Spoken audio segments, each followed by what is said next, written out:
আসসালামু আলাইকুম, কেমন আছেন সবাই? আশা করি ভালো আছেন। এই তো আজকে ব্লগটা শুরু করলাম।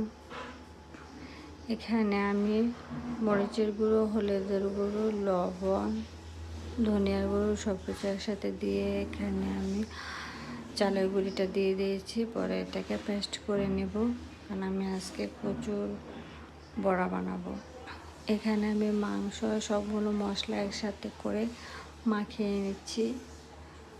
অনেকে আছে মশলা কষিয়ে রান্না করে, কিন্তু আমি মশলা কষানোর চাইতে এভাবে মাখিয়ে রান্না করাটা আমার কাছে ভালো লাগে। আর এখানে আমি নিয়েছি রুই মাছের ডিম।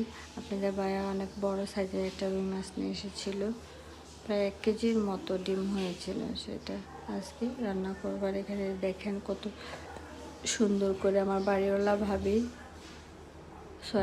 ভাড়াটিয়া ভাবি এখানে কচু বড়া করে দিয়েছে। দেখেন কি সুন্দর বড়া হয়েছে, একদম প্লেন, কোনো একটা বড়া ছিঁড়ে নাই, কোনো কিছু না, একদম সুন্দরভাবে হয়েছে বড়াগুলো।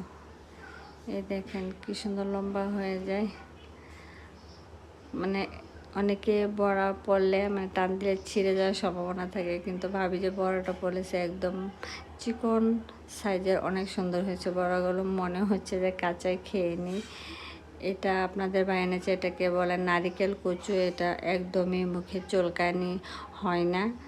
কচুটা 150 টাকা নিয়েছে, কিন্তু কচুটা একটু সিদ্ধ কম হলে কচুটা মনে হয় যে কাঁচাও চিবিয়ে খাওয়া যাবে, এরকম। কচুটা অনেক মজা। এখানে ফ্রাই প্যানে আমি বসিয়ে দিয়েছি।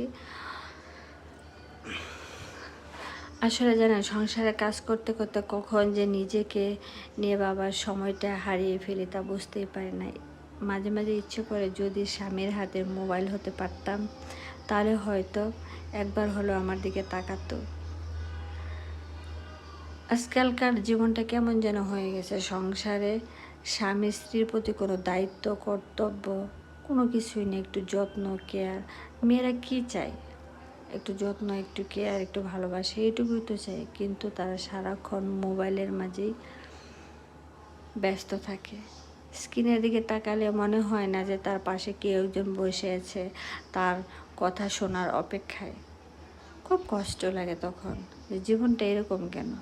আজকে ওয়েদারটা অনেক সুন্দর।